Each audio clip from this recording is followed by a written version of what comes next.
tarde. Olá, boa tarde. Nós vamos dar início a este encontro de hoje. Eu estou só aqui para umas muito breves palavras em nome da Culturgest. Queria agradecer a todos a presença, aos que estão aqui nesta sala e aos que estão ali na sala ao lado e aos que também não puderam entrar. Uma informação prática, claro que nós queríamos acolher o máximo de pessoas. Aconteceu que o grande auditório está em obras, portanto nós acolhemos naquilo que podemos acolher. Entretanto, vamos fazer com que este encontro possa ser bem escutado, possamos escutar bem a fala do Ailton, as conversas que se vão gerar aqui. Eu estou aqui mesmo para fazer votos de que essa energia de escuta esteja aqui e ela vai começar com um filme. Eu, antes do filme começar, que eu tenho de ler aqui o nome desse filme, porque senão perco-me. Portanto, é um filme intitulado 8 bilhões, somos todos responsáveis. E eu não vou falar muito sobre o filme, nós teremos a oportunidade de o ver. Eu queria só agradecer muito ao Ailton por estar cá connosco hoje. Também ao Dirk Heinrich, nosso parceiro do projeto Antropocêntrica. Eu não vou nomear também todas as pessoas que estão envolvidas no projeto Antropocêntrica da Faculdade de Filosofia da Universidade de Lisboa. Mas esta é uma parceria e foi possível esta vinda aqui do Ailton por causa desta parceria. Nós agora vamos ver o filme. Depois haverá uma conversa entre o Ailton e o Dirk Heinrich e a seguir haverá uma abertura de conversa com o público. Muito obrigada e uma boa sessão, um bom encontro e uma boa escuta.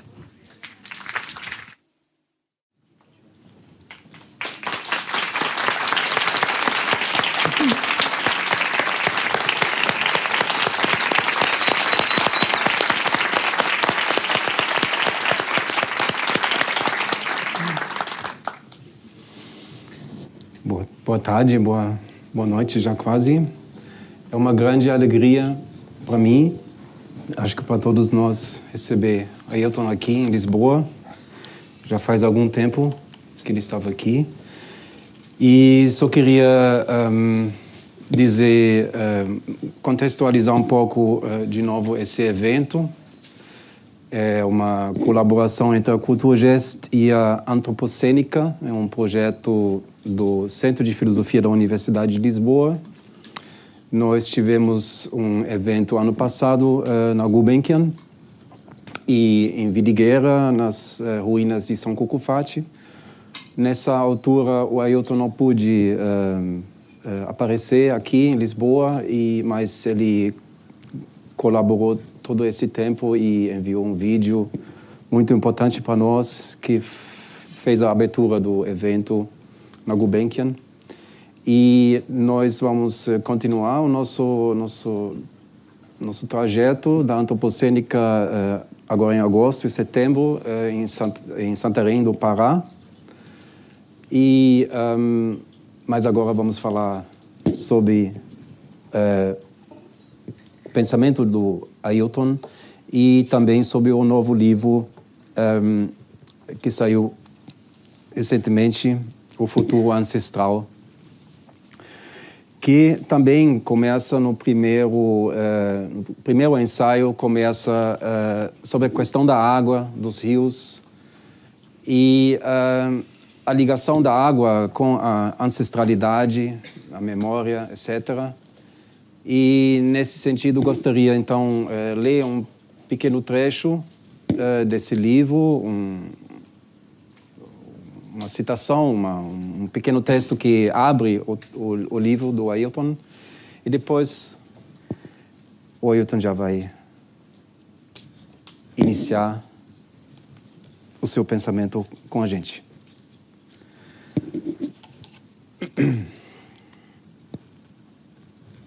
Então é desse livro aqui, verde. Os outros têm outras cores. Assim, a vida não é útil. E vocês sabem, as ideias para adiar o fim do mundo. Todos que fazem aqui parte, mas eu vou abrir aqui esse e vou ler esse pequeno texto, que logo começa assim. Nesta invocação do tempo ancestral, vejo um grupo de 7 ou 8 meninos remando numa canoa. Os meninos remavam de maneira compassada.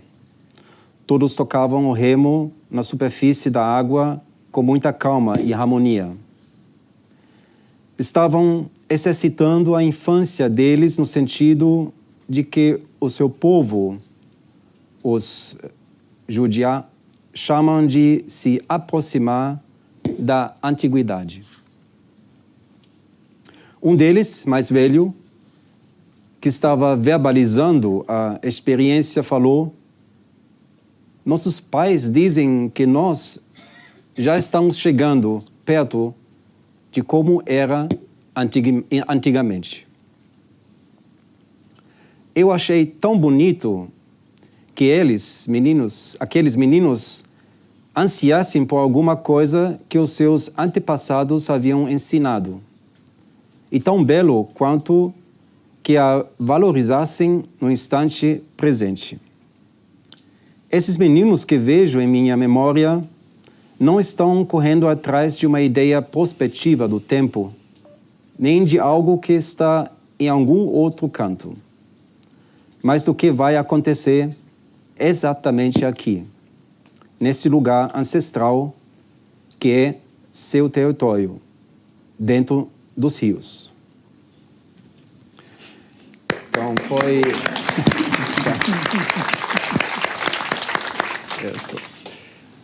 verbalizando aqui.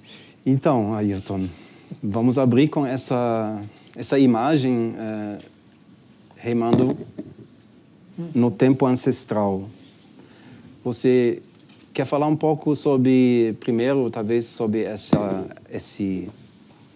ideia do futuro ancestral, e depois vamos já passar, talvez, para todos esses temas que foram aqui projetados, né, com o filme, que é impactante e forte, e que trata outras questões como o antropoceno e a nossa situação aqui hoje,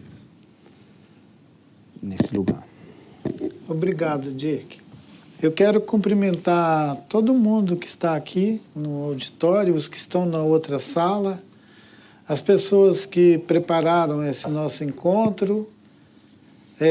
Nós não estamos vendo, mas tem uma outra sala onde as pessoas, uma parte de nós foi para lá e os outros vieram para cá. E como a nossa querida Liliana mencionou, a gente não conseguiu o auditório mais folgado, porque ele está em reforma. E esses encontros são tão raros e é um presente tão maravilhoso a gente poder atravessar o Atlântico, vir aqui, encontrar vocês e ainda coincidir da gente falar a mesma língua. Então, fica tudo muito cheio de sentido, né? Afinal de contas, a gente não mora ali do lado. A gente atravessa esses mundos e a dificuldade é manter a atenção, saber que você está dentro de um avião que vai viajar 10 horas, 15 horas e vai chegar num outro lugar. E é tão curioso que, às vezes, o corpo chega, mas o espírito fica para trás. Você desce bobo e fica zoando por aí, fingindo que está acordado. E essa analogia com a viagem e a falta de sentido, né, do tempo, do espaço, ela tem tudo a ver com essas observações que o filme traz sobre como nós estamos habitando o mundo. Quer dizer, independente de ser dentro do avião, dentro de uma sala, andando na rua, nós estamos habitando o mundo num módulo só, gente. Que bom ver vocês todos aqui, que bom que outras pessoas gostariam de estar no nosso encontro. Espero que eles possam, de alguma maneira, ter notícia dessas conversas que nós estamos compartilhando.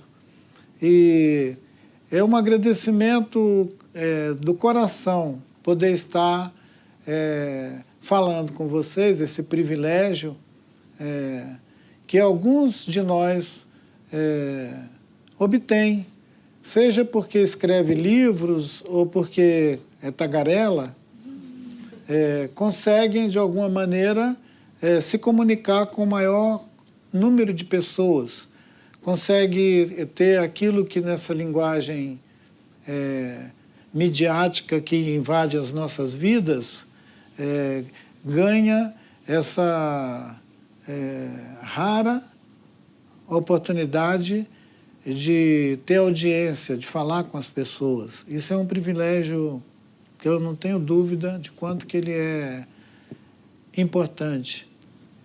E para a gente não naturalizar também as experiências de convivência e transformar tudo numa mesma coisa. Isso tem a ver com o modo de habitar o mundo. Como que a gente quer habitar o mundo? A gente quer habitar o mundo de maneira que alguém que está com 2 anos, 3 anos, consegue sentar aqui perto ou brincar aqui perto e ouvir a nossa disposição de pensar o mundo, de pensar a cultura, pensar a nossa diversidade, nossas realidades. Essa conversa pode ser acessível para todo mundo, ou ela é só o privilégio de algumas pessoas muito cultas, que são doutores, que habitam esses lugares de destaque dessa imensa humanidade que nós pensamos fazer parte. O título do nosso encontro, ele articula esse livrinho que o Dirk fez a leitura dessa introdução, que cita esse aqui, Adiar o Fim do Mundo. Bom, minha filha diz, o pai conta a mesma história tem 40 anos. Aí eu fico olhando e falo, puxa vida.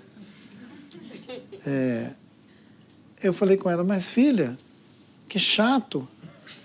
Eu conto a mesma história há 40 anos. Não, pai, mas você conta diferente toda vez. Eu falei, e o que é permanente no que eu conto? Você fica dizendo que a gente está se afastando da natureza, que nós estamos estragando a floresta, que estamos sujando os rios. Desde pequenininha, pai, você fica falando, olha, estão sujando o rio, olha, estão matando os peixes. Eu falei, isso te aborrece muito? Ela falou, eu estou vendo essas coisas acontecer, mas o senhor fica falando. Eu estou vendo isso acontecer, mas o senhor fica falando, e isso ressalta muito a tragédia. Então, talvez alguns de nós consigam ver as mesmas coisas. A gente vê que estamos estragando os rios, as florestas, que nós estamos alterando uma possível paisagem de mundo, alterando ela o tempo inteiro, de uma maneira que ela vai ficando totalmente irreconhecível, né? A ideia de que tem um lugar que a gente nasceu, que a gente gosta, que quer que aquele lugar continue existindo. Aquela pergunta que pode ser feita a alguém que está com 30, 40 anos, dizendo, se você voltasse lá no lugar que você nasceu, você podia beber água no mesmo lugar que você tomava banho? Não, porque a maioria dos lugares onde a gente nasceu, os rios foram transformados em outra coisa. No meu caso, a tragédia foi monumental, né? Acabaram com o rio por muito tempo ainda. Mas em outros lugares, esse desaparecimento dos rios foi dissimulado, né? Tem lugar que eles fazem um calçadão, um bulevar, e lá embaixo passa um rio. Pode ser em Belo Horizonte, em São Paulo, no Rio de Janeiro, em qualquer lugar passa um rio ali embaixo. Em poucas metrópoles do mundo tiveram cuidado de não transformar os rios em valas. Na maioria foi o que aconteceu. Então, quando minha filha fala, mas pai, você conta a mesma história há 40 anos, só muda, talvez, algumas imagens. Ela pode ser uma declaração que me deixasse desanimado, mas eu sou uma pessoa que insiste. E nos últimos, talvez, da pandemia para cá, eu acho que a minha pesquisa me mostrou que nós temos uma dificuldade muito grande de pensar outra maneira de estar no mundo. A maioria de nós. De alguma maneira, a gente fica acreditando que esse jeito de habitar o mundo é o melhor e que a gente podia até expandir ele. E fazemos isso, ocupando novos sítios, novos lugares. A última vez que eu estive aqui, que foi essa oportunidade de pensar essas falas que estão nesse livro, elas proporcionaram a organização desses textos, que é percebido como uma parábola sobre os tempos atuais. Ora, mudou muito pouco de lá para cá. A gente passou a experiência traumática da pandemia, mas ninguém lembra mais nada. Está tudo bem. E ainda conseguimos criar expressões como novo normal. Não, vem um novo normal, agora é um novo normal, tem um novo normal ali. Então, esse apagamento de memória que a gente se obriga é para que a gente continue reproduzindo esse mundo inviável, mas que a gente não tem ideia sobre como viver de outra maneira. É claro que eu também não tenho nenhuma mágica para a gente pensar isso. Então eu acho que eu continuo repetindo a história para ver se a gente deixa algum rio vivo, alguma floresta, e se a gente ainda pode fazer alguma coisa para proteger o solo, por exemplo, que produz a nossa comida. Né? É da terra, é do solo, uma camada fininha de solo que recobre o planeta e de onde nós produzimos tudo que a gente come. E essa camada fininha de solo que recobre as áreas agriculturáveis do planeta, elas estão diminuindo. Ainda bem que já tem gente fazendo aqueles armazéns onde eles ficam fazendo hidroponia, né?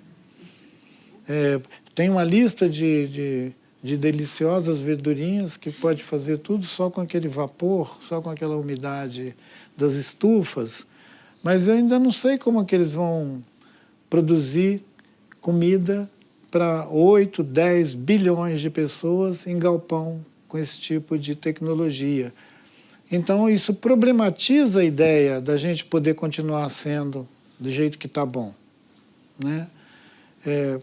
Nós precisamos pensar o que a gente pode fazer para não habitar o mundo de uma maneira tão alienado, tão bobo, em que a gente seja surpreendido pelos desastres climáticos, que é aquilo que o filme mostra, tudo pegando fogo. E a gente sempre arrumando um jeito de despistar. A gente faz isso criando esses ambientes incríveis e outros dispositivos, tecnologia. Algumas pessoas acham que é isso mesmo, que nós que somos atrasados, meio bobos, e ainda não dominamos toda essa tecnologia da inteligência artificial, todas essas coisas incríveis, a gente vai ser superado pelas novas gerações que vão cada vez mais gostar de tecnologia, inventar novos dispositivos para servir aos humanos.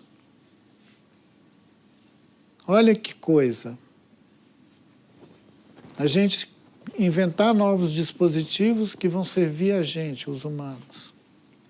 Porque nós estamos cansados. A gente não aguenta mais andar por aí, fazer aquela rotina que os nossos antepassados faziam, que era produzir sua comida, criar seus abrigos, conviver, administrar suas relações complexas, mas se virar. A gente não quer mais fazer isso, a gente quer passar isso para algum aparelhinho fazer. Aquele autor de Sapiens, Uma História da Humanidade, ele escreveu, Yuval Harari, ele escreveu um artigo que está muito difundido por aí, onde ele diz que a inteligência artificial já copiou o nosso modo de produzir, de criar mundo. Que a palavra é o começo de tudo, que nós criamos o mundo pela palavra, né? Nossos antepassados, todo mundo contava história, os textos vão construindo o mundo, cria mundo assim. As relações. Ele diz que essa coisa enigmática que a gente chama de inteligência artificial já hackeou o nosso sistema de pensar mundo. Porque ele já tem linguagem, ele já faz um texto para substituir o meu.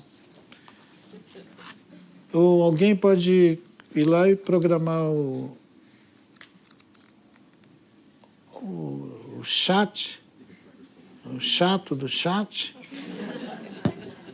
e falar com ele, faz uma parábola sobre os tempos atuais e sai. Daqui a pouco, a máquina entrega um texto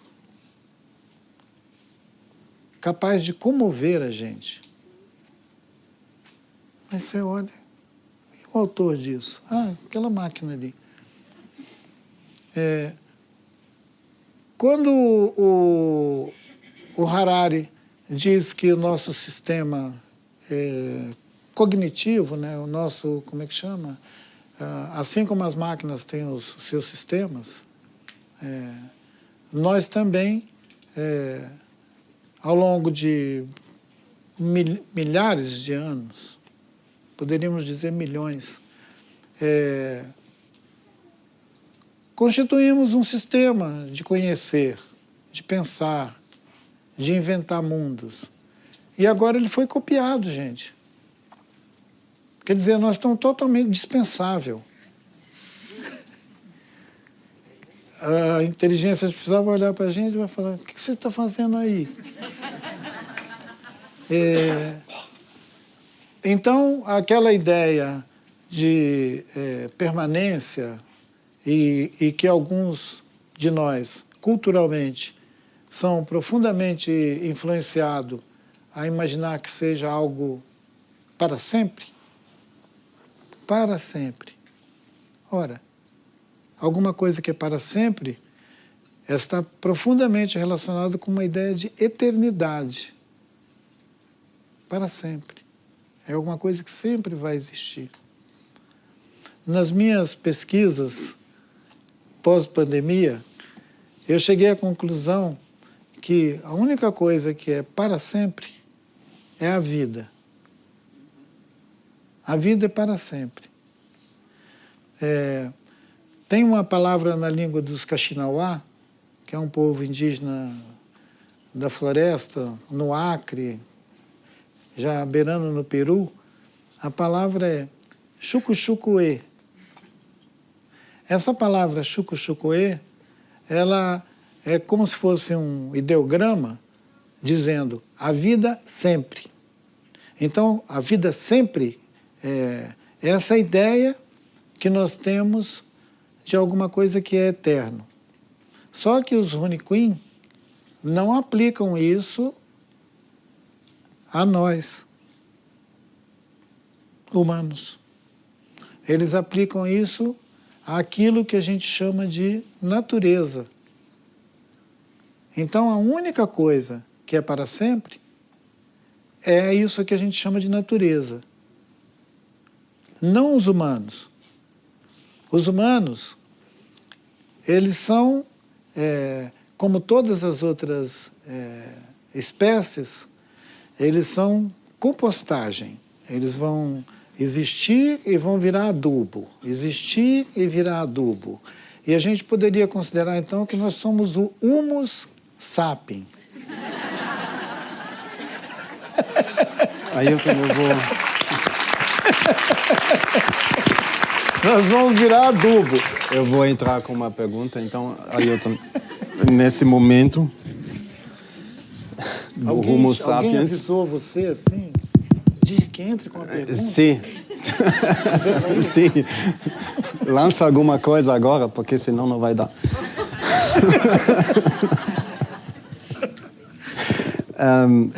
Ailton, você disse que você sempre fala a mesma coisa, mas o seu pensamento abrange uma multiplicidade de aspectos que passa agora vimos da arquitetura, do urbanismo, passa para a crítica da técnica. Então são temas que estão trabalhados também já há muito tempo aqui, né, na filosofia. Você aborda tudo isso. E você, no seu mais recente livro, você faz uma crítica da história, na verdade, né? O nosso tempo, nossa cultura ocidental é uma cultura da história, né? Da história no sentido mais clássico, né? E já houve outros filósofos grandes que criticaram essa obsessão pela história e de acumular história e fazer história. Mas o seu conceito de futuro ancestral é uma coisa totalmente diferente, né? Como eu entendo, é uma coisa que inverte ou transforma o sentido de tempo em geral. Não quero dizer que talvez dispensa a ideia de tempo, mas dá um outro sentido ao tempo. É uma criação de um futuro que se alimenta não do passado como os europeus pensam o passado, mas de um passado eterno. Não sei, talvez você podia explicar melhor isso. O que para você é a ancestralidade e como essa ancestralidade vai... porque, de certo modo, o seu título Futuro Ancestral é tão cheio de esperança como o primeiro Ideias para Adiar o Fim do Mundo. Mas não é só a esperança que está aí, nessa ideia do futuro ancestral, é muito mais. Talvez você podia falar um pouco sobre isso. Então, que bom que você observa esse sinal assim, de esperança nessas visões que nós viemos compartilhando nesses 3 livrinhos, né? O meu editor, ele fala que a gente encerrou um tríptico. Aí eu falei, o que é isso? Ele falou, bom, a gente entende que você concluiu uma parábola ampla sobre a ideia da humanidade que a gente alimentou durante muito tempo, que a história que o Dirk está falando, essa história, instituiu que nós somos uma humanidade. E nesse caso, humanidade e unanimidade vira sinônimo. A gente é uma unanimidade e que joga a gente num abismo de erros, que é de achar que a outra pessoa é igual a mim. Isso é uma confusão danada, porque nenhum de nós é igual. Nós somos intrinsecamente diversos uns dos outros.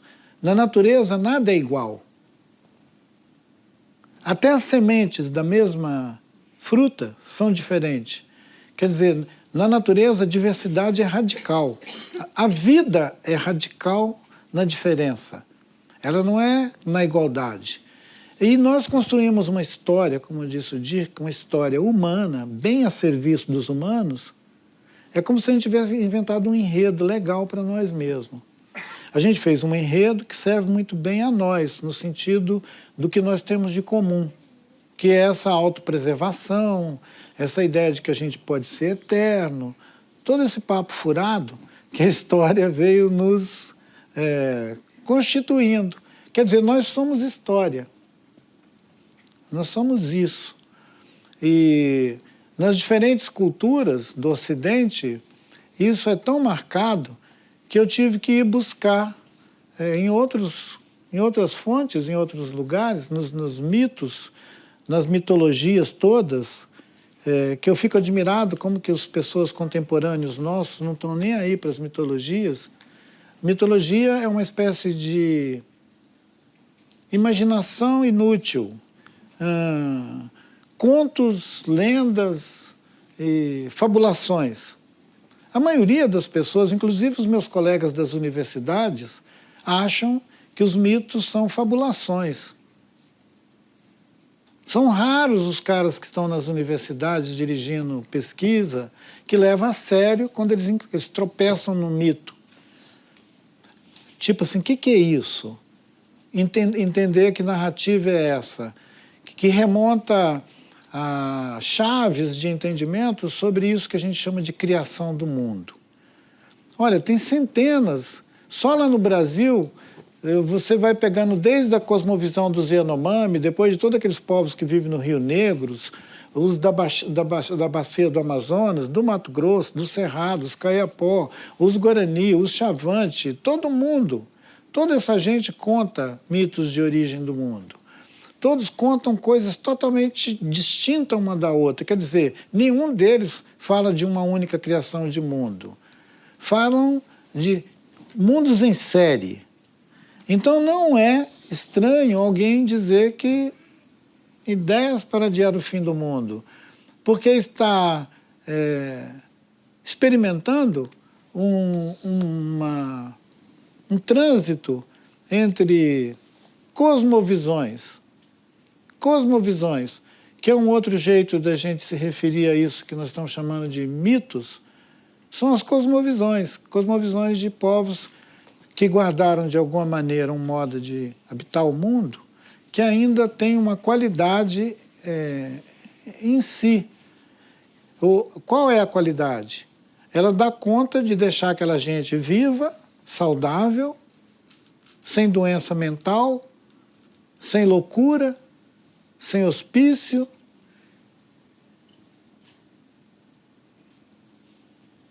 vivendo em ciclos da natureza. Aí a gente vai dizer, mas não tem lugar para todo mundo viver assim, dessa maneira tão incrível. Não tem mesmo. Porque nós somos 8 bilhões de pessoas, já passou. A hora que a gente sentou aqui, já mudou o número. Então, assim, nós estamos bilionando o planeta, né? Uma expressão inventada agora. Nós estamos bilionando o planeta, bitonando bilhões de vezes. Vai chegar uma hora que ele não vai responder mais àquela ideia de levantar de manhã, andar, respirar puro, beber água, comer. Alguém vai falar, mas é uma vida simples demais. Eu não quero uma vida tão simples. Eu não quero ficar assim, acordar de manhã com um ar limpinho, com cheiro de coisas boas e ainda por cima tomar água legal. Não quero não. Eu quero uma água suja, quero um ar poluído e um barulho enorme ao meu redor me apavorando o tempo inteiro. Porque eu estou curtindo isso, me acostumei com isso. A vida é bela. Então, assim, nós estamos comendo o planeta, literalmente. Nós estamos devorando o planeta. E eu tive a oportunidade de fazer a apresentação desse livro, A Vida Não É Útil, lá em Buenos Aires, uma editora muito bacana chamada Eterna Cadência. Eu achei esse nome tão bonito, Eterna Cadência. E botaram meu livro numa coleção lá. Aí eu fui lá. Quando eu estava falando com os nossos vizinhos da Argentina, lá no auditório em Buenos Aires, eu disse para eles, se a gente não mudar o nosso modo de estar no mundo, nós vamos derreter feito lesmas numa calçada. Eles ficaram apavorados. No outro dia, as conversas eram, nossa senhora, mas você pegou pesado. A gente escutou você falando que a temperatura do planeta sobe mais meio grau e todo mundo vai derreter feito lesma na calçada. Eu falei, olha, eu usei uma imagem mais, digamos assim, apelativa. Mas o secretário-geral da ONU, o Antônio Guterres, quando terminou a conferência do clima no Egito, ele disse, todos os governos vieram para cá de jatinho, os diretores, os executivos, fizeram muito negócio e nenhum deles discutiu nada sobre clima. Essa conferência concluiu que nós estamos marchando a passos largos para o inferno. Essa frase é a frase do secretário-geral da ONU. Eu só dei uma derretida na lesma. Ailton. Mas o Gutierrez estava falando a mesma coisa. Eu não posso deixar o Dirk sem resposta sobre o futuro ancestral. Eu sei que isso está deixando ele grilado. Toda vez que eu falo em lesma derretendo na calçada, ele quer, sai correndo. Que não é difícil. Sim, obrigado. Então, eu queria talvez salientar dois pontos que também tivemos falado esses dias. Uma é sobre o tempo, né?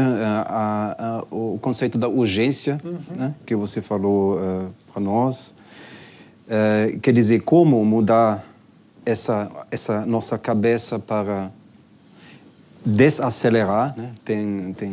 Esse é um termo que é atual na filosofia, tem até os desaceleracionistas, etc., que falam uma coisa que tudo deveria desacelerar e ficar mais lento para aguentar o que está acontecendo. Mas você vai explicar de forma diferente sobre esse termo, né? Alguma coisa. E a outra coisa é mais provocativa, que você e o filme fala sobre os 8 bilhões, que estamos demais.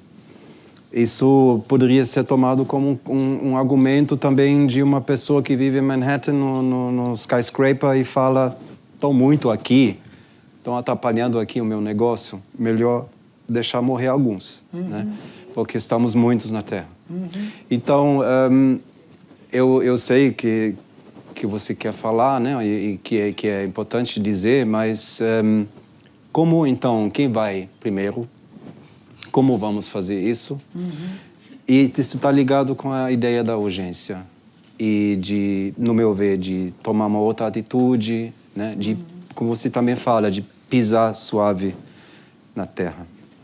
Então são coisas que, no meu ver, são entrelaçados. Gostaria que você talvez pudesse comentar. Eu não tenho dúvida de que lembrar quantos nós somos sempre causa mal-estar.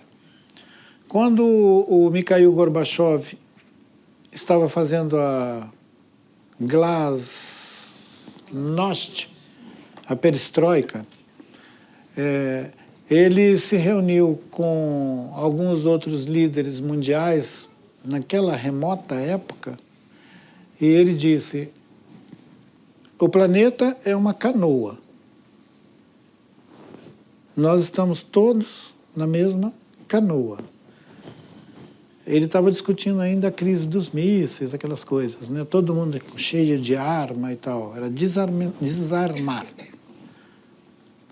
O maior perigo que a gente tinha pairando sobre a nossa cabeça há 40, 50 anos atrás, gente, eram as armas demais, eram os armamentos que a gente estava armado até os dentes.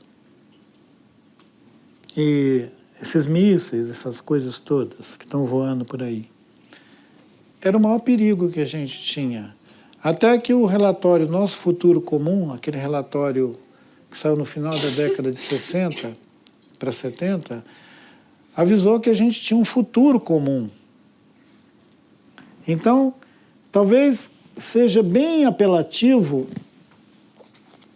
um livro com o título de Futuro Ancestral. Quando a gente tem memória de que nós fomos alertados de que a gente entrou num tempo, aí a urgência, né? A gente entrou num tempo do futuro comum. Vocês se lembram desse relatório, Nosso Futuro Comum? Alguém lembra de um relatório desse? Foi o relatório coordenado pelaquela senhora Brundtland. Ela foi nomeada, tinha sido ministra, se eu não me engano, da Finlândia, ou talvez de algum outro país vizinho ali. Ela coordenou um relatório que era secreto e que depois foi tornado público, que fala Nosso Futuro Comum. O Nosso Futuro Comum já falava que a gente ia fritar, só que não como lesma na calçada. Talvez a gente fosse se fritar como, sei lá, camarão. E a gente deixou aquilo passar, porque, bom, camarão, tudo bem. O secretário-geral da ONU falou que a gente está marchando a passos largos para o inferno. Lá no inferno, eu acho que não tem diferença nenhuma. Se for camarão mesmo, frita não, todo mundo. Acho que não tem camarão. Não. Frita, não tem camarão. Frita todo mundo. Então, uma das maneiras da gente olhar essa tragédia do nosso futuro comum é olhar ela com humor. Ao invés de a gente acrescentar o sentido de urgência em tudo, acelerar tudo. Porque se nós olharmos isso na perspectiva da urgência, nós vamos sair correndo para todo lado. Nós temos 870 milhões de refugiados cadastrados. Os que não estão cadastrados leva logo para 1 bilhão de pessoas no planeta preambulando, com seus territórios destruídos. Se você olha uma imagem da Síria, de cima, uma imagem de cima, é uma ruína de concreto.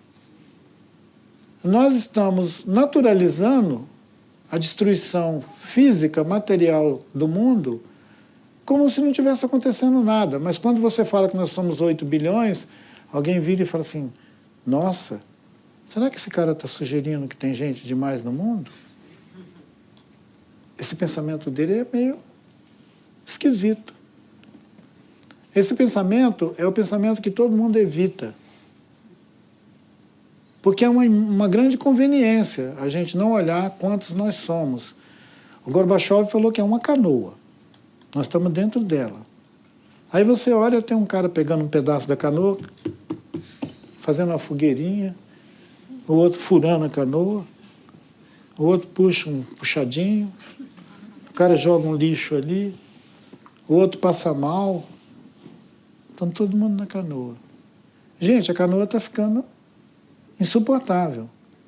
Você não precisa estar numa torre em Manhattan para saber disso. Você pode estar na beira do Rio Doce, que é o meu caso.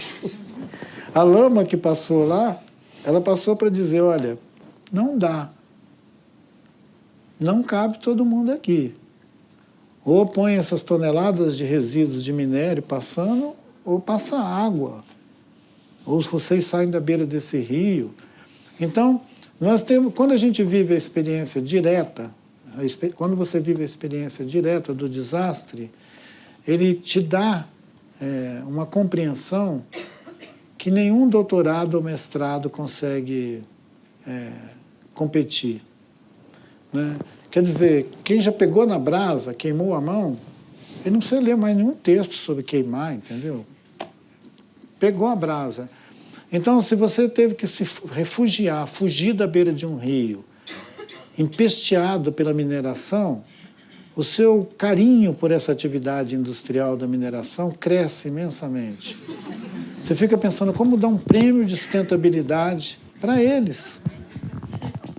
Dar um crachá assim, sustentável para os caras que fabricam ferro, aço, que comem as montanhas.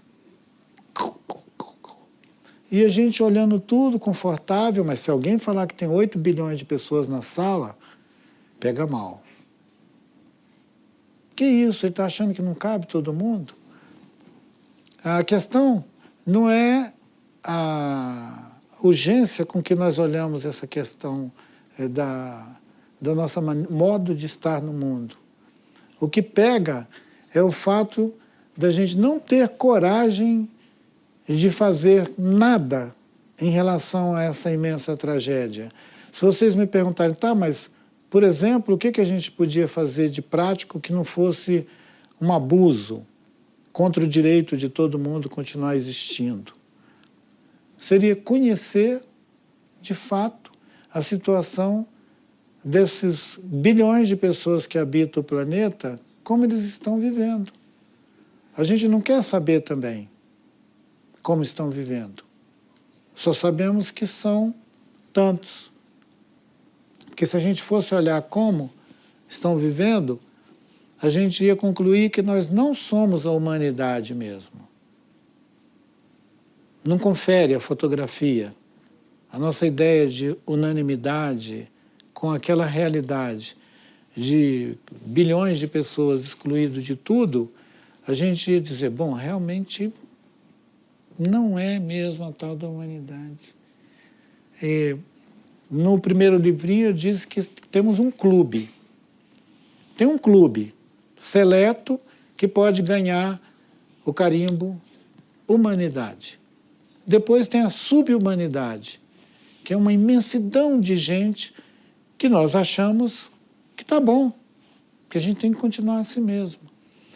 A ideia do futuro ancestral, ele abre um sentido de esperança, mas é uma esperança apoiado na experiência, não é uma esperança placebo.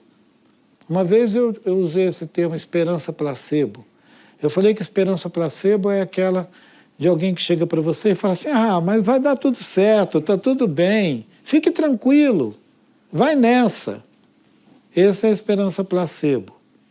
Porque o cara não te atribuiu nada, não te ajudou em nada, a não ser dizer para você, vai nessa.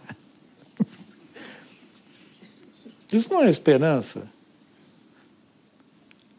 Eu estava distinguindo essa esperança placebo daquilo que a gente pode dizer que é uma esperança apoiada no conhecimento, na experiência, naquilo que já viveu, não como uma hipótese.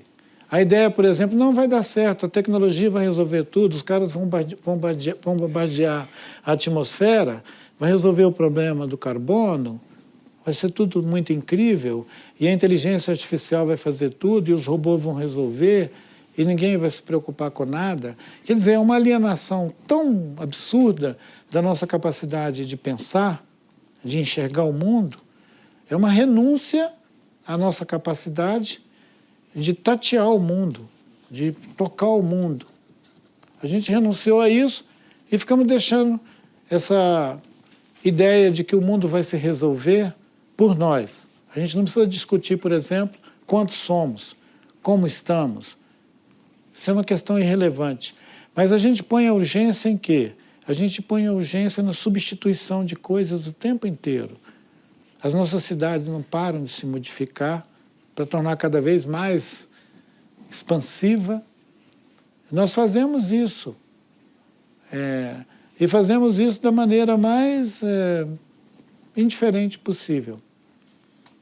A ideia de um futuro ancestral que nos acena com uma esperança é alguma coisa que em cada um de nós, com suas especificidades, sabe que ancestrais nossos deram conta de habitar esse mundo e se, digamos, conter em relação aos limites da vida para os outros seres.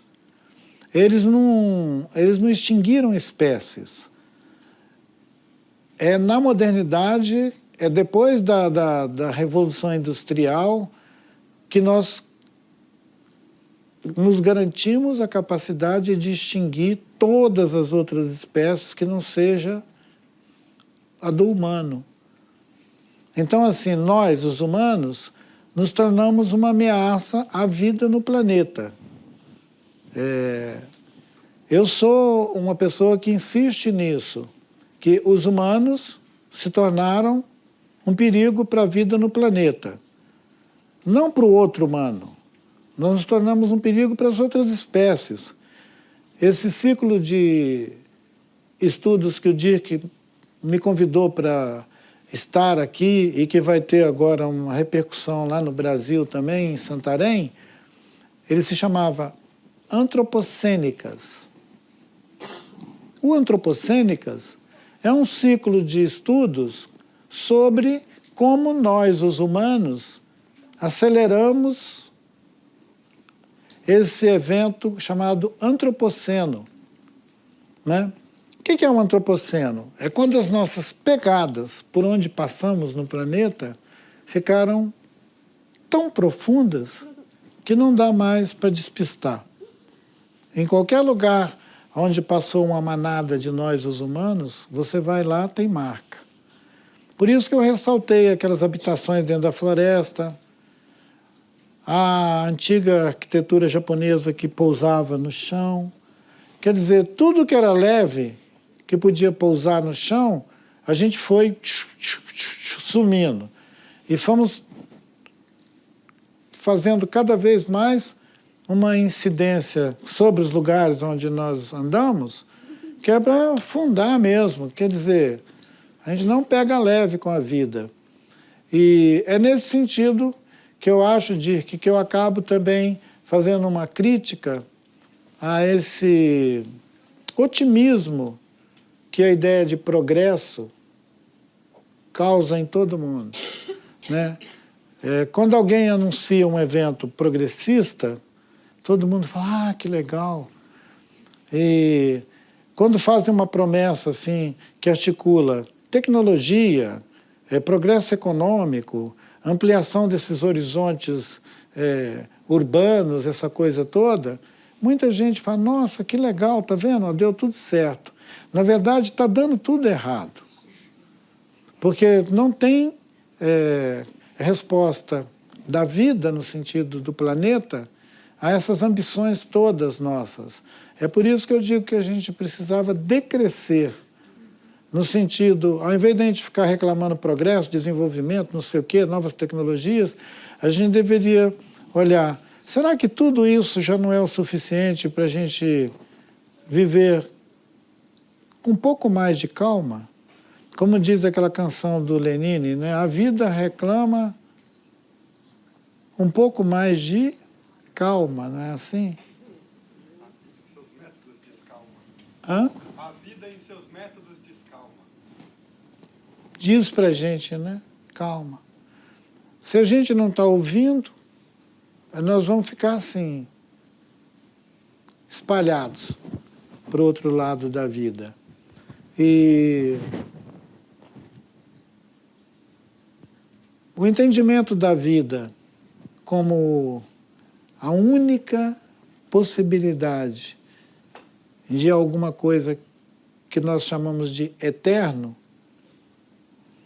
entender a vida nesse sentido, é também entender o que alguns outros pensadores, como o Emanuele Coccia, o Jeremy Narby, o Antônio Nobre, e o próprio Carl Sagan e os colegas deles, com aquela teoria de Gaia, né? Ora, a Terra é um organismo vivo. Nós somos organismo da Terra. Então seria muito coerente que, como organismo da Terra, organismo de Gaia, a gente também experimentasse em nós essa confiança de que a vida é chucu-chucuê, a vida é para sempre. Só que a vida é para sempre não no meu casulo. A vida é para sempre não como essa água que está contida na garrafa. mas ela é para sempre como algo que atravessa essa garrafa e continua. Atravessa meu corpo e continua. Quer dizer, não precisa ter uma série de corpos desses aqui para a vida continuar. A vida já passou nele, ele pode virar humus. Então, aquela brincadeira do humus sapiens, ela tem relação com esse pensamento de que nós, como espécie, os humanos, poderiam contribuir com o organismo vivo da Terra sendo um humus. E não cultivando aquela vaidade que nós, os humanos, temos de achar que nós é que somos eternos. O resto todo, não. As grandes civilizações do Ocidente, elas têm em comum aquela coisa de origem, aquela narrativa de origem que é abraâmica, o islamismo, o cristianismo, o judaísmo. E, para surpresa minha, eu notei que o budismo também. Todo mundo acredita que o humano é eterno. Até os budistas. Que coisa, né?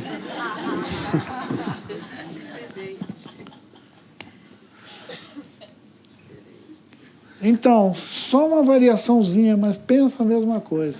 Bom. Então, se nós todos achamos, em todas as culturas, que o humano é eterno, a gente poderia considerar que o nosso lema principal é dane-se o planeta. E não save the planet, salve o planeta. A frase tem que ser dane-se o planeta. E vamos viver.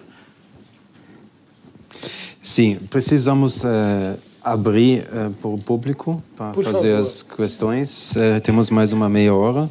Só meia hora. Infelizmente.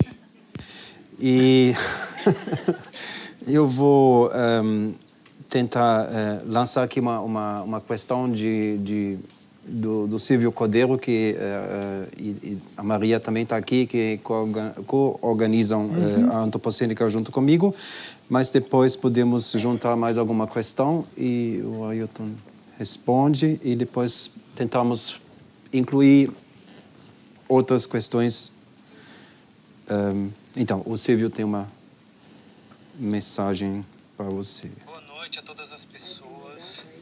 Eu sou o Silvio Luiz Cordeiro, companheiro da Maria e do Dirk, na coordenação dessa jornada coletiva que é a série Antropocênica. Eu gravo essa mensagem aqui do Brasil. Agradeço a presença de vocês e agradeço especialmente a tua presença, Ailton. Você que está junto com a gente desde o início dessa viagem, que continuará na Amazônia em breve, quando estaremos juntos lá. Minha gratidão a ti, meu querido amigo.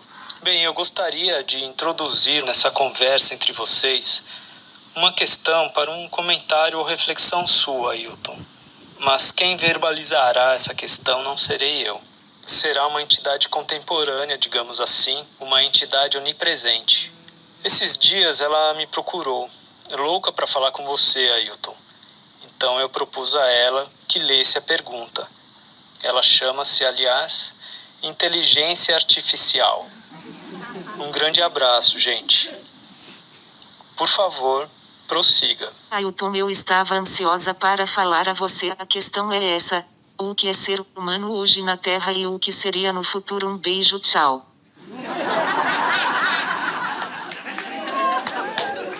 Puxa. Então, entendeu, né, Ailton?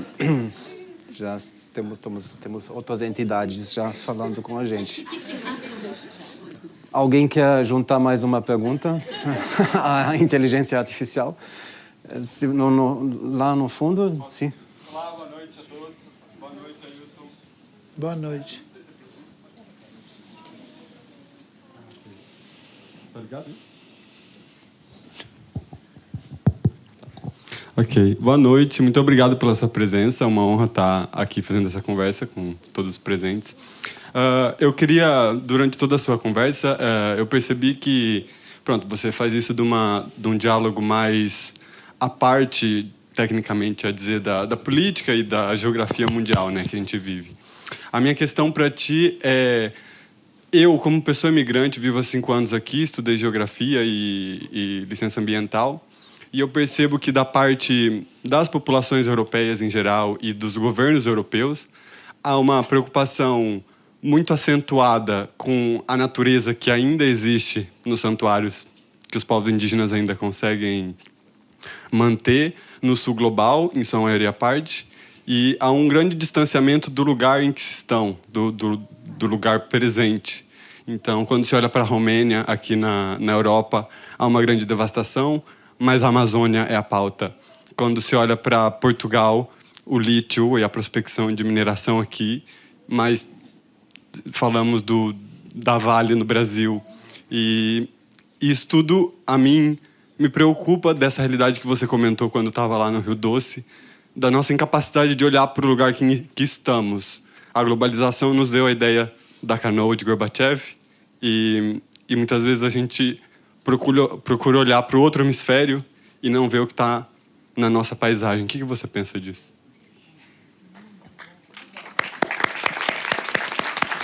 Juntar mais uma? Juntar mais uma? Não, melhor não. Melhor não.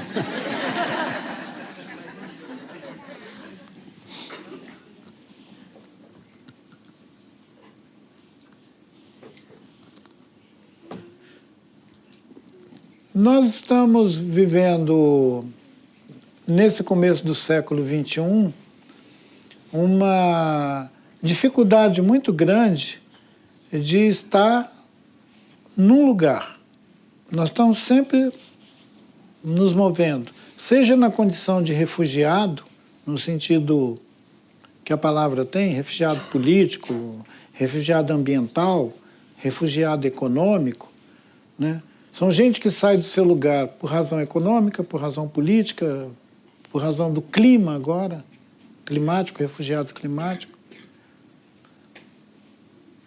E se a gente considerar que todos esses que têm esses motivos inadiáveis para se mover, a gente ia perguntar, e os outros?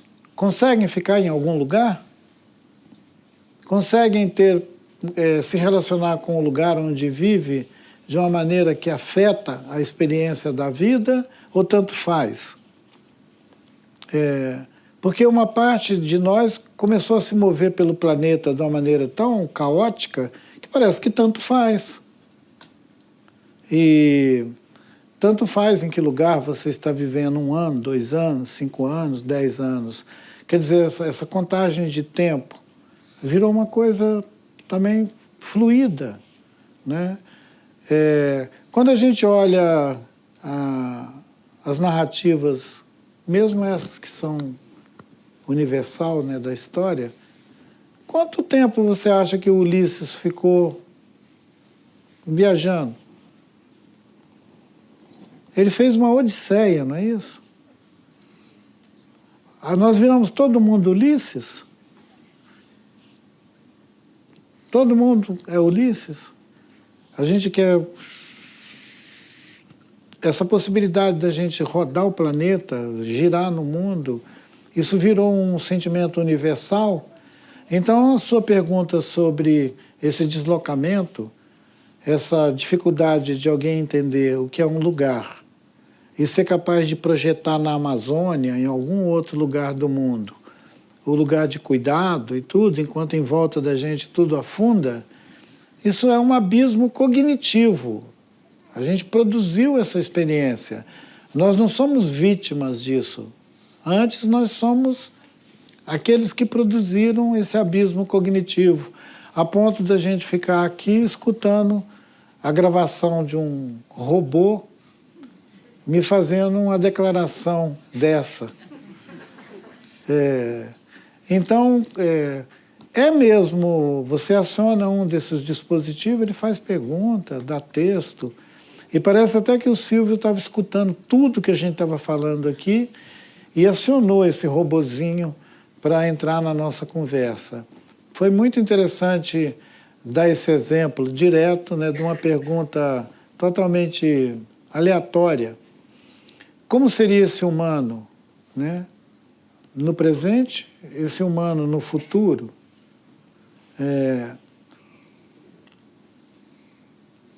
Ora, na perspectiva dessa máquina que fez a pergunta, no futuro seria sem nós. O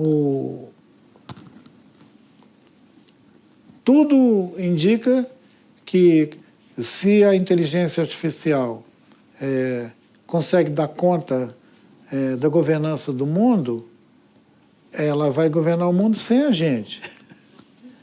Então, essa pergunta para essa engraçadinha, com essa voz aí de robozinho, é que o humano presente é esse humano que nós somos capazes de reconhecer como uma espécie em crise com relação à sua própria existência, e no futuro, se vencer a ideia da inteligência artificial, não vai ter lugar para a gente.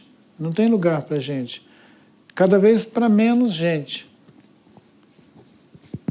E eu fico pensando, quando eu falo isso e tem criança por perto, eu falo, caramba, tomara que eles não estejam me ouvindo.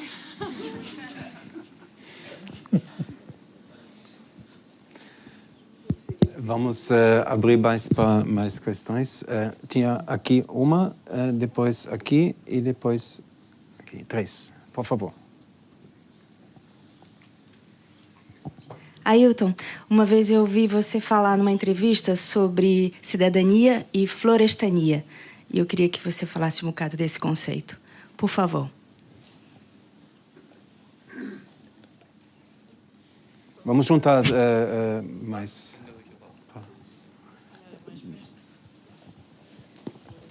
Depois. Vamos juntar 3 e depois vamos fazer mais uma, tá bem? Eu podia até juntar com a dela e... Sim, eu estou vendo.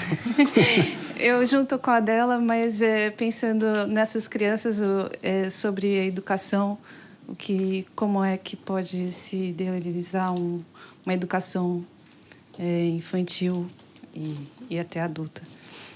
Então, a cidadania, a florestania e aqui. E a educação. Aqui na frente, por favor. Eu gostaria de perguntar se você vê pontos em comum entre o seu pensamento e o pensamento do Michael Lowy, que você deve conhecer, que é um filósofo franco-brasileiro, ele é paulista, que é a teoria do ecossocialismo. Eu vi muitos pontos em comum, gostaria de saber se você também vê, se você o conhece. Michael Lowy, ecossocialismo. Tá bom. Já. Eu fiz um comentário bem extenso sobre a ideia das cidades do mundo. Esse texto tem o título de Fuja da Caixa de Concreto. Instando as pessoas a sair de dentro da caixa de concreto. E aí fala das cidades, das metrópoles, um pouco foi mencionado no filme, mas o texto ele estende um pouco mais essa observação sobre como as nossas universidades, as escolas de engenharia, elas despejam no mercado todo ano milhares e milhares de engenheiros que continuam repetindo o mesmo grave erro que eles fazem há quase 100 anos, porque as escolas de engenharia continuam engenheiros, continuam engenhando. Eles não percebem que tem um limite para isso, para essa ação que não se contorna. Eles estão o tempo inteiro, avançando os termos dessa engenharia que estrutura as nossas cidades, as nossas metrópoles, que dá solução para os materiais, que dá solução para a forma, os arquitetos, os urbanistas. Então, essa turma, eles desenham esse mundo que se constitui como as nossas metrópoles, nossas cidades do planeta inteiro. Todas as cidades do planeta inteiro têm a mesma cara, né? Com algumas pequenas variações, não deixam, às vezes, fazer torre, só pode fazer com 10 andares, 6, 8. Mas elas reproduzem um pouco essa concentração dos humanos em espaços onde 80% da população do planeta hoje vive. 80% das pessoas no planeta vivem nisso que a gente chama de cidade. E é muito natural que todos eles tenham alguma coisa a ver, alguma afinidade com a ideia de cidadania, cidadão, cidade. Desde muito sempre, cidade e cidadão. Mas, para além da cidade, tem outras humanidades que vivem em lugares que são floresta, por exemplo. Não só floresta no sentido da floresta tropical lá na Amazônia, mas a floresta que tem no Kalahari, onde vive gente, e em outros lugares, na Ásia, na China, tudo quanto é lugar do planeta. Esses povos que vivem nesses lugares, eu me refiro a eles num dos textos dizendo que eles são ainda aquela parte da humanidade que canta, dança para suspender o céu. Quer dizer, é um tipo de gente que está em minoria gritante, mas eles estão em diferentes lugares da Terra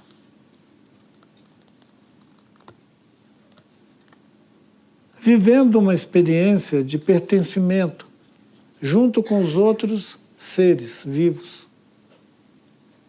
Eles não se distinguem tanto assim das borboletas, abelhas, cupins, pássaros, daquilo que a gente chama de não humanos. É gente que se envolve com os não humanos numa experiência tão maravilhosa de produção de vida que a gente poderia dizer que eles habitam um futuro ancestral.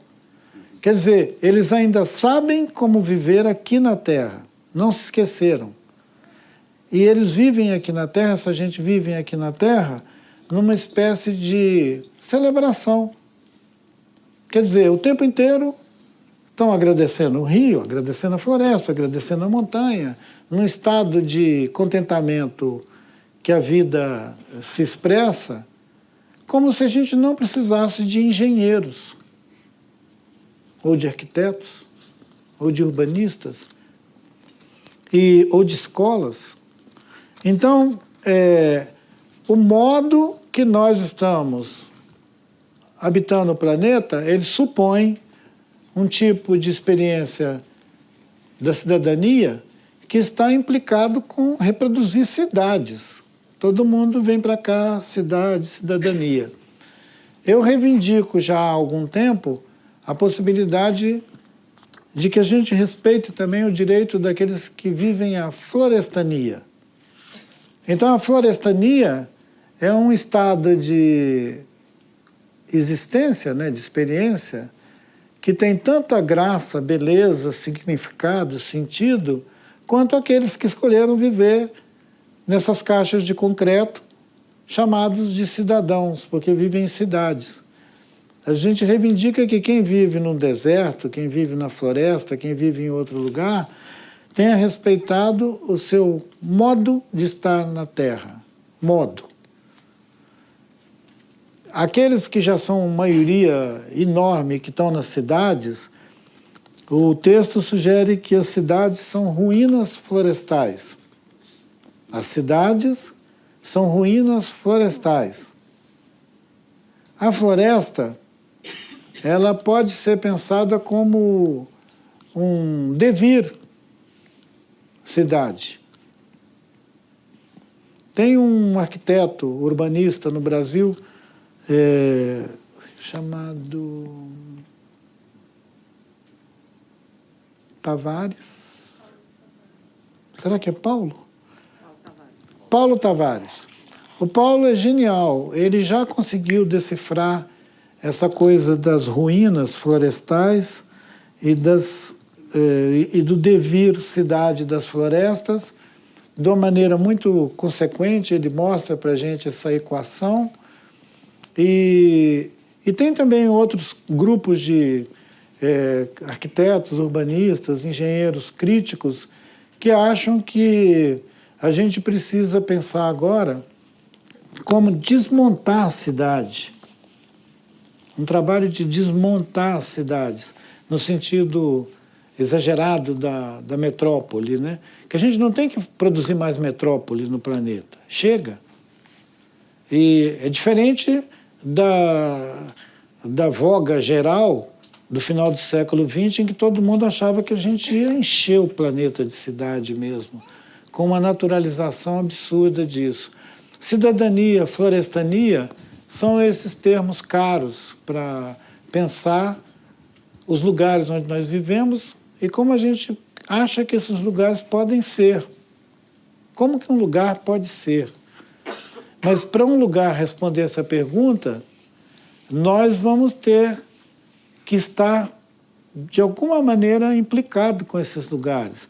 Se ninguém está implicado com floresta, não vai ter florestania, vai ter cada vez mais gente nas metrópoles. A educação, ela está implícita em todo esse comentário que eu estou fazendo sobre florestania, cidadania, viver dentro de caixas de concreto, separados uns dos outros, e a possibilidade de experiências mais implicada com outros organismos vivos que não é só humano, né? E é isso, a cidade é o lugar de encaixar os humanos. A gente naturalizou isso. E achamos que a coisa mais óbvia é que todo mundo saia de tudo quanto é canto da Terra e vá para Nova York, Lisboa, Paris, Londres, Tel Aviv, sei lá, Pequim, em algum desses lugares que, na nossa cabeça, é lugar de concentração urbana, metrópole. A gente naturalizou isso. Como é que nós vamos fazer um movimento de reeducar os nossos desejos? Ailton, eu vou abrir para mais uma roda de questões. Será que eu não respondi alguma pergunta? Sim, do ecossocialismo. Eu não li o Michel ainda e já escutei a ideia de ecossocialismo, mas como eu sempre, desde o começo, mencionei aqui, eu procuro referir meu pensamento a essas narrativas ancestrais. Algumas das ideias sobre economia, política, que eu sei que são contemporâneas, eu tenho dificuldade de integrar elas no meu pensamento. A ideia ecossocialista, ela sugere mais socialismo do que ecologia. Porque quando as experiências foram econômicas, de verdade, e aconteceu em amplos territórios, eles foram tão predatórios, acabaram com os lugares por onde passaram. E se a gente for imaginar uma possibilidade de conjugar ecossocialismo, a história recente mostra para a gente que essas duas coisas não andam junto. O socialismo comeu os territórios anexados pela Rússia e ainda está comendo até hoje. Vide a Ucrânia. Sim, mas e a NATO? É socialismo. E a NATO? Sim, eu entendi. Então, sem tomar partido, o que eu estou querendo questionar é a ideia de juntar uma perspectiva da Terra, de Gaia, esse organismo vivo, com qualquer ideologia que implica em imprimir um modo econômico de estar na Terra. Talvez seja por isso que eles dizem que o sapiens é o homo economicus, né? O sapiens é o homem econômico, ele só sabe pensar em termos de economia. Essa pergunta sobre ecossocialismo é uma pergunta econômica. Não, ele fala das civilizações indígenas e do decrescimento. Então, vamos abrir mais uma roda de perguntas para poder... tinha aqui, eu tenho uma preocupação com os humanos na sala anexo. Vamos lá? Porque eles não podem falar e perguntar. Vamos lá. Não, eles podem vir, Visitar talvez, ou abrir a porta. Não tem ninguém lá. Ou pelo menos para a gente se reúne.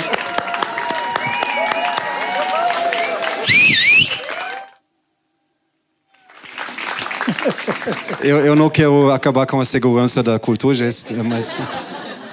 Isso era Você uma vai fechar a preocupação. porta de novo? Então, se tiver alguém que queria fazer uma pergunta da sala anexa, vamos juntar essa pergunta e a senhora aqui também pode fazer a pergunta primeiro.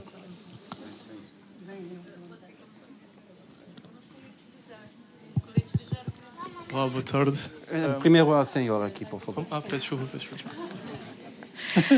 Boa tarde, o meu nome é Ana Madeira, eu sou aluna do primeiro ano do doutoramento de Filosofia e o trabalho do Ailton Krenak foi-me introduzido no princípio do ano na faculdade por um professor brasileiro que visitou a faculdade e realmente para mim foi muito revelador, não só a nível académico, porque acabou por ditar um bocadinho o tema da minha tese de doutoramento, mas também a nível pessoal, porque eu vivo num ambiente rural e de repente eu percebi que estava afastada da natureza, da vivência em comunidade e foi uma coisa que me fez muito pensar.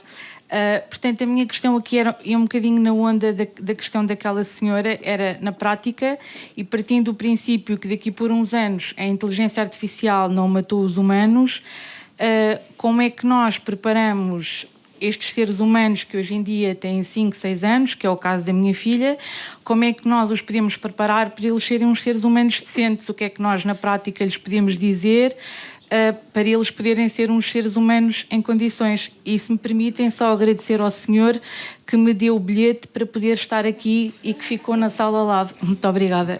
Obrigado. Tá bom. Bem, então eu vou tentar colocar a questão de forma sucinta. A minha pergunta, a minha dúvida é mais, no fundo, um assunto que eu gostaria de colocar em cima da mesa, que foi mencionado aqui, penso na sua forma de pensar, mas que é importante enfatizar porque o modo de pensar do indígena é muito diferente do homem aqui e passa, acho que muito em grande parte, porque o homem aqui parece estar anestesiado. Há quem aqui utilize o termo adormecido em diferentes ideologias e eu gostaria que o Ailton falasse um pouco de, portanto, como é que quão diferente é a experiência do indígena, na sua percepção, da experiência que nós temos aqui, da própria realidade, porque o atual paradigma científico é que nós já estamos a questionar a própria realidade, percebe? Tá bom, vamos juntar essas duas perguntas, porque temos pouco tempo. Vamos? Mesmo? Eu gostaria de fazer o tempo, mas eu não estou nesse... Você entendeu ou desfazer a o pergunta tempo. dele? Se eu entendi? Se ele quer saber como você vê a diferença entre uma experiência indígena, noção indígena do mundo e da nossa aqui, o homem, né, com letra grande, homem ocidental, branco, etc. Obrigado. Espiritual, né? Obrigado. Não espiritual, os espíritos. Os espíritos? Os espíritos. Ok. Obrigado. Como é seu nome? Bernardo. Fernando? Bernardo. Bernardo, eu fiz referência, respondendo a outra pergunta, sobre a ideia de lugar, habitar um lugar. Uma pessoa vivendo num lugar. Talvez a diferença fundamental seja que as pessoas indígenas que ainda podem viver em algum lugar estão vivendo em lugares com muito significado para si. Tudo tem significado.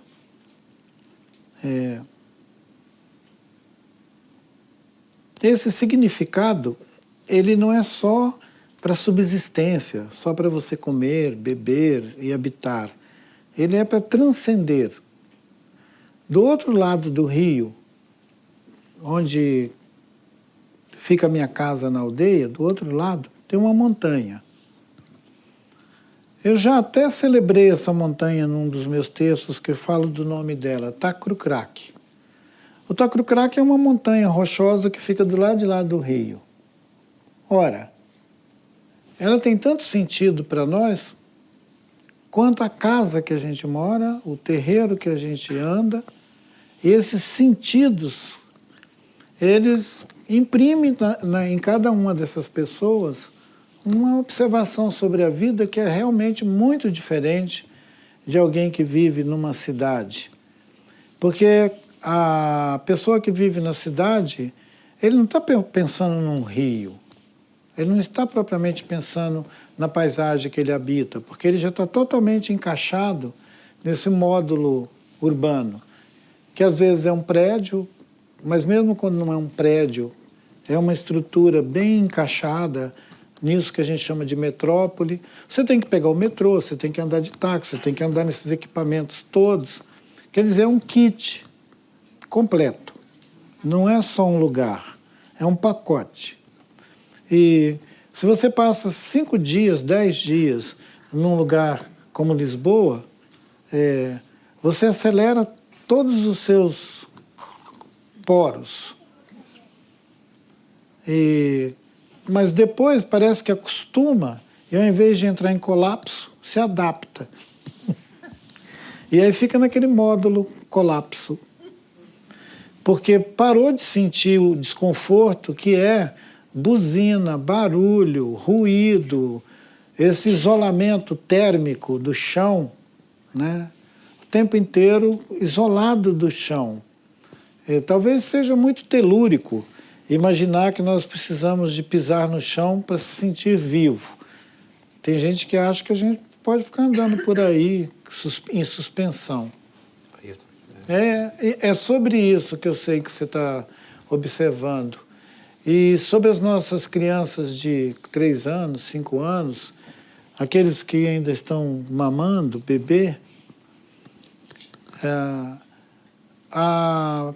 enquanto eu ouvi a pergunta, eu me lembrei que eu sempre ouvi as nossas avó, mãe, tia, nossas mestras dizer que a gente ensina com exemplo.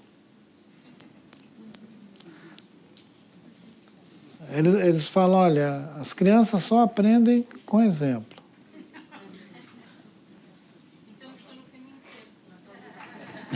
Dá exemplo. 8h30 ou mais um pouco? Não, deve ter mais perguntas. Vamos abrir mais uma pergunta. Uma? Vamos umas 3, 4 perguntas. Então, aqui uma pergunta, mas eu peço bem curto, tá? Curta. Pergunta curta. Krenak, você traz que a vida é eterna, né? Mas eu queria perguntar justamente por uma outra polaridade, talvez. Na sua visão, o que é a morte? A morte. Senhor aqui atrás. Mais ou menos, eu posso falar? Não. Sim, pode. Não, então, é mais ou menos, acho que uma complementação, porque você... Eu posso estar achando que vou te criticar, mas eu não vou te criticar. Mas como você é um homem muito crítico, eu acho isso muito bom, talvez a gente pudesse pensar o que seria a diferença que existe entre transcendência e imanência. Então, morte, transcendência e imanência.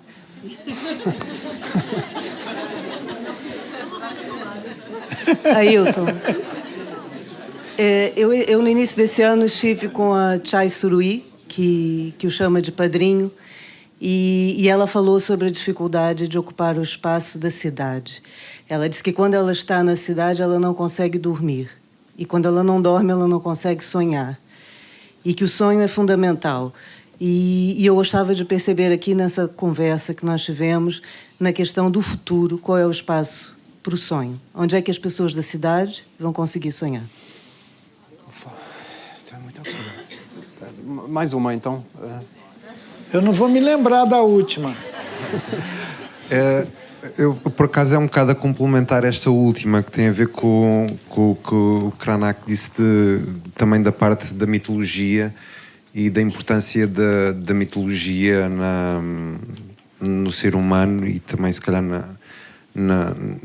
nesta questão do futuro ancestral.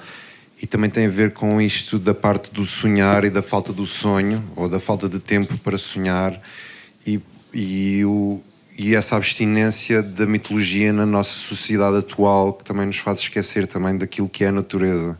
E também nos faz esquecer que nós, se calhar, pertencemos à natureza ou não. Se é que poderá desenvolver um bocadinho mais sobre essa parte da mitologia e da importância dela. A última frase que você conclui a pergunta, como é que é mesmo? Se nós pertencemos à natureza? Sim. Se nós realmente pertencemos à natureza ou se nós pertencemos a uma espécie de construção daquilo que nós fizemos da natureza, devido a esse esquecimento mitológico. Obrigado. Vamos daqui ver as outras questões que antecederam. Essa questão de se nós somos natureza, a resposta mais simples é claro que nós somos natureza. Só que ao longo da história da cultura, nós inventamos uma natureza. A gente inventou uma natureza. Essa natureza que a gente inventou é um simulacro que a gente fica manipulando. Porque nós somos a natureza. Se nós somos natureza, a gente deveria ficar contido no âmbito dessa experiência do que nós podemos aqui concordar que seja natureza. Mas o que é interessante é que o pessoal que estuda linguagens fizeram já pesquisa em muitas línguas diferentes no planeta e descobrem surpresos que na maioria dessas línguas não tem a palavra natureza. Não tem o conceito, a ideia de natureza. Que essa ideia de natureza é uma ideia tipicamente civilizada. Quer dizer, ela é uma ideia civilizatória. É como se a gente tivesse decidido nos convencer de que tem alguma coisa que é a natureza e nós temos a cultura. Nos anos 70, 80, a maior parte dos estudos era natureza e cultura. Todo mundo ainda tem um pouco dessa vocação, né? Olha, não tem sentido alguém querer abrir um debate sobre cultura e natureza, a menos que ele abra o debate esclarecendo que nós estamos falando nos termos do que os humanos inventaram como natureza. E para se destacar dizendo, nós temos cultura. Isso serviu muito bem, gente, a uma mentalidade de expansão, de dominação do mundo. E é um pensamento eminentemente eurocêntrico. Esse pensamento só podia nascer na Europa. Entendeu? É aquela coisa de você olhar e falar, que coisa sou! Só podia aparecer na Europa um pensamento que acha que existe cultura e natureza e que oportunamente se apropria da cultura e começa a negociar com a natureza. É um negócio. Quer dizer, do ponto de vista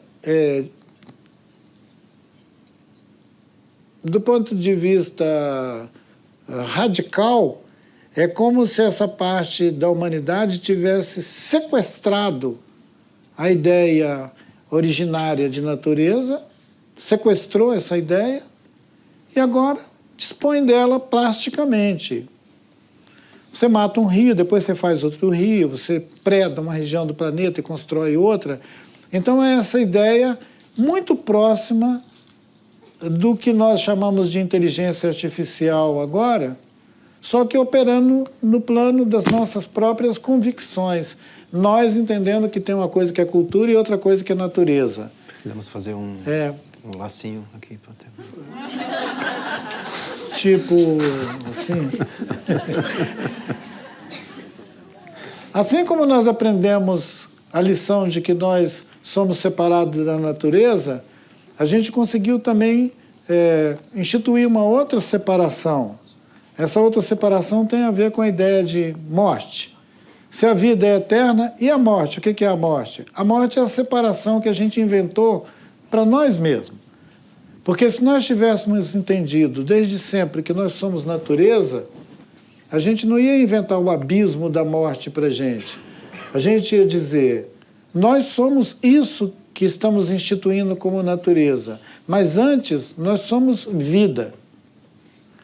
O Emanuele Coccia, ele tem um exemplo genial da metamorfose.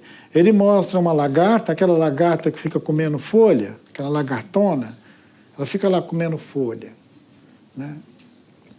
Aquela lagartona, depois ela vai soltar o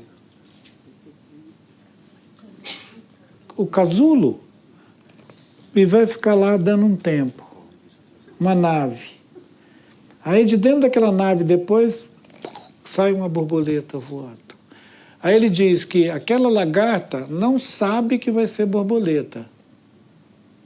E a borboleta não lembra que foi lagarta.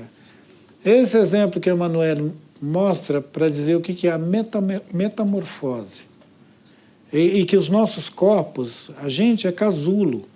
A vida passa através de nós e continua. Nós não detemos a vida, a gente não contém a vida. A vida passa.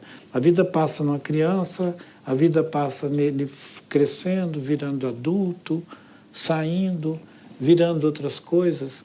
Algumas culturas acreditam que já foi árvore, que pode ter sido uma borboleta, uma formiga, uma abelha, um passarinho. Algumas pessoas acreditam que já foi um passarinho. Tem outros que não acreditam de jeito nenhum. Bom. Pronto?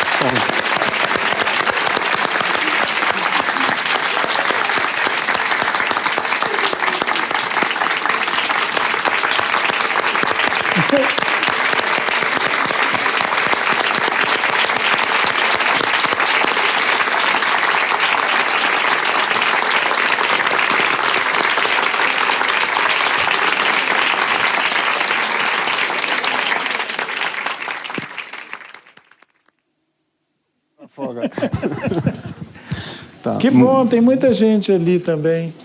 Que ótimo. Muito obrigado, pessoal. Muito obrigado. Viva! Maravilha. Obrigado, obrigado, obrigado. Oi, oi. Bom, vocês já viram que os nossos encontros em Lisboa geraram esses livrinhos, né? Agora a gente está devolvendo essa conversa para vocês que já fizeram livros junto comigo. Eu acho que vai ter livro meu lá fora. Vai? E, e o que nós vamos fazer agora, Liliana? Já esgotou. Já. O livro acabou.